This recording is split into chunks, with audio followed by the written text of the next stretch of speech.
when you think of Unfinished Business, as I said, they are 13, that 15, 3, so they're 12 tracks. 13, yeah.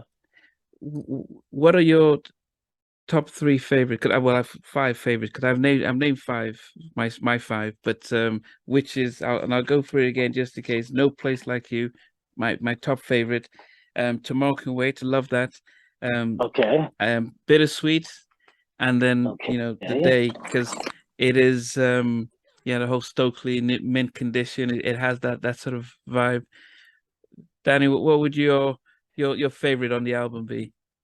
My favorite, Who's Been Loving You is one of my favorites. And the reason why was because that was the very first song that I recorded as a member of After Seven. And, being in the studio, as Kevon told you, I was singing every lick, every riff that I could get on. I mean, again, you only get one shot. This is the first time hearing what I could do in the studio. So I don't, it was like, in the industry, you'll hear time is money, baby. You know what I mean? So, you go in there, you give it all you got. But then there was like, no. We need you to pull that back a little bit. You're not Wanye. You're not Johnny Gill. I put Michael Jackson because that in Who's Been Loving You, because that song reminded me of a Michael Jackson type song. So I remember listening to it, that just sounds like a Michael track. Or I don't know if there was any thought of that it did at all.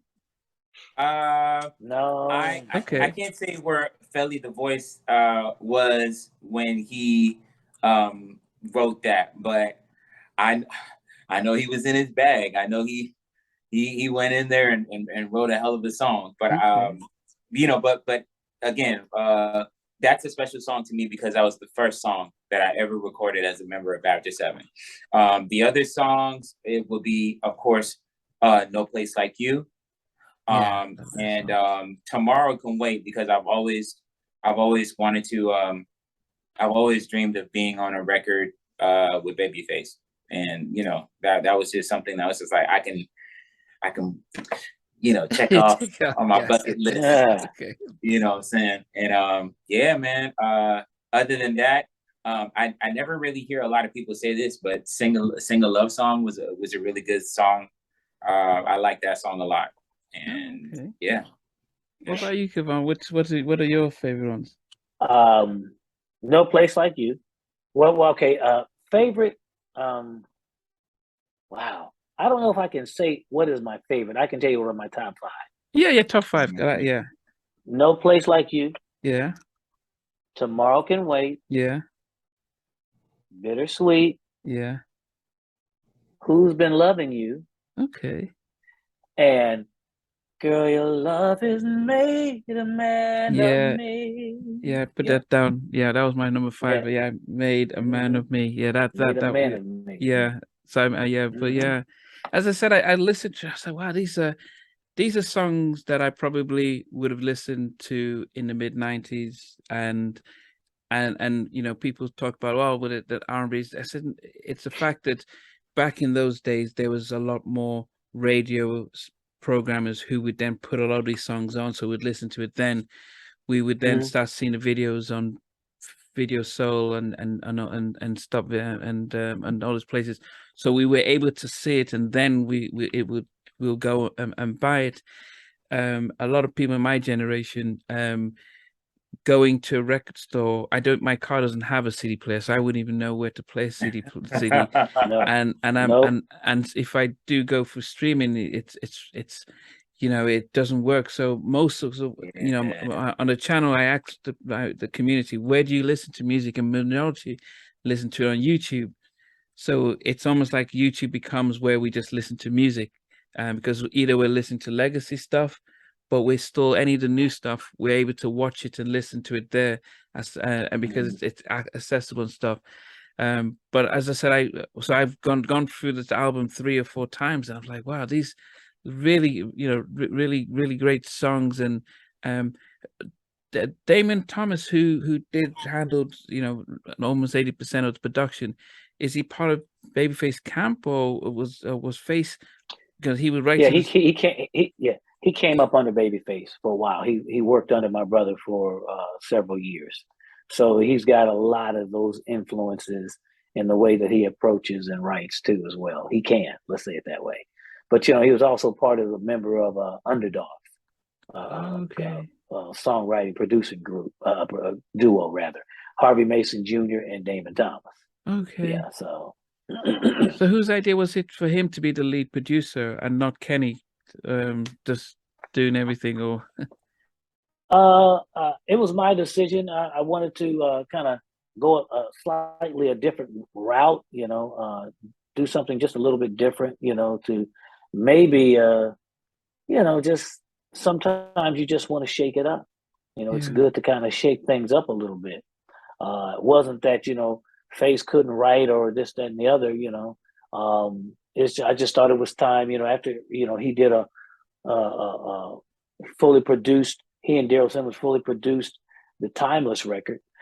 You've earned yourself a break, and we're going to go over here and try to do something else over here. That's okay. all. So. Yeah, no, it's just good, and I think actually the bittersweet is I mean it's as I said, with that track, it's a song, it's a track that maybe I could see somebody rapping on, doing some trap, but the way you guys pulled it off and stuff. I mean, how was that for you, Kevon? Was it a challenge singing that at that pace? And well, it was really different, mainly because we had to do this.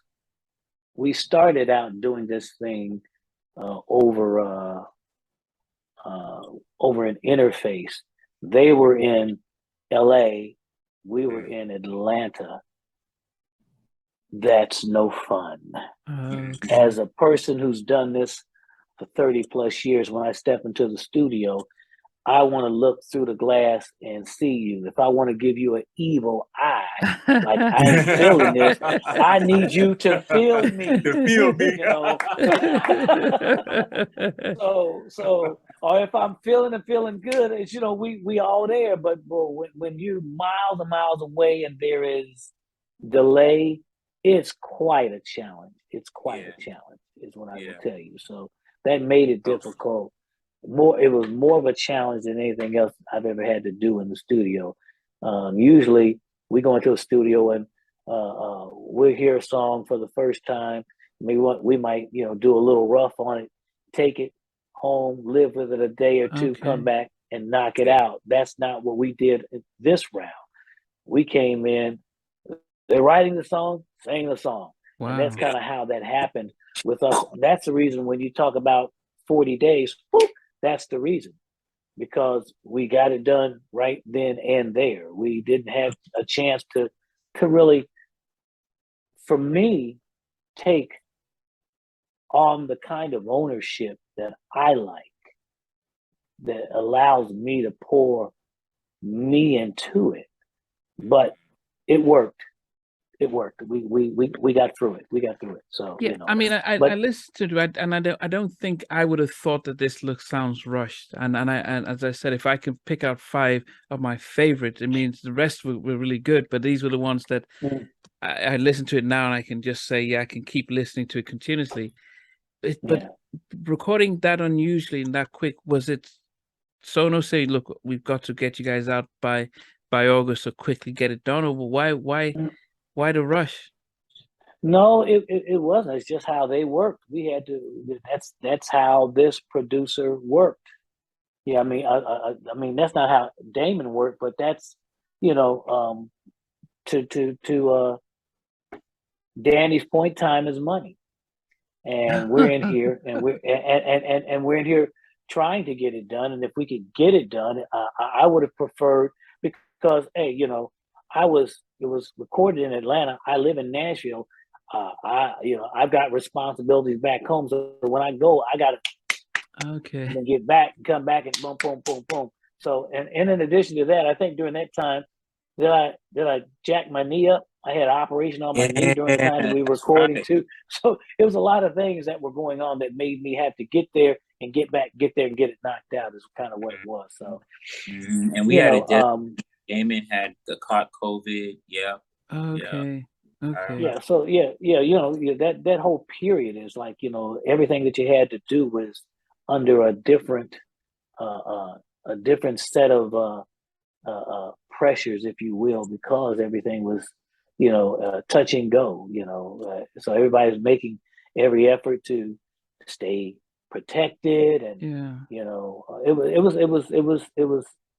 was an experience, unusual, but at the end of the day, we were able to pull it all together and get it done. And so it wasn't like we were pressed with Sono trying to say we got to get this record out. It wasn't anything like that, because they're more of a streaming anyway. So okay. when it comes out, it's going to comes out. So yeah. Yeah. What about the visuals? Because one of the things that I'm really impressed by is actually the quality. And back in the day, we were used to Hype Williams bringing $1 million to do a video, but you guys have come up consistently with some really beautiful videos that are conveying the song, which for the YouTube generation visually adds to the song's streams and stuff.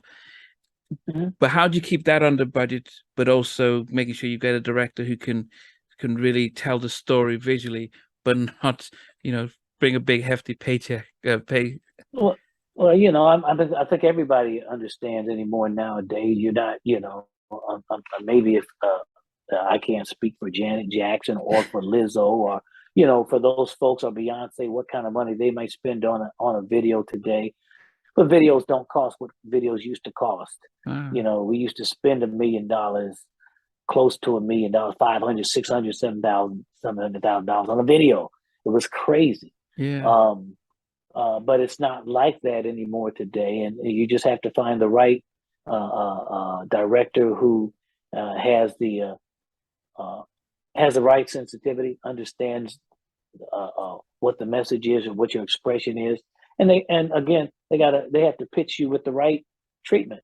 Yeah, you got to pitch you with the right treatment, and you start out knowing, hey, you got X amount of dollars to work with, and we can only run so far with this. So, and I think that everybody understands that when you get to a day and age where you can make a video on an iPhone, don't come. Yeah, that's all. You know what I'm saying? So it's gotten,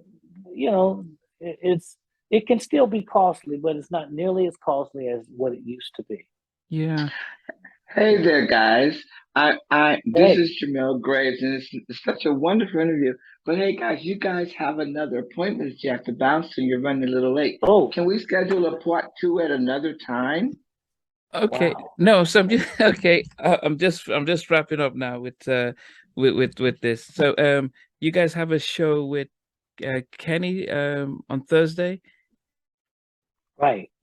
We do in Philadelphia at the Dale. Okay, and we should expect you guys to continue touring around the States and promoting the album.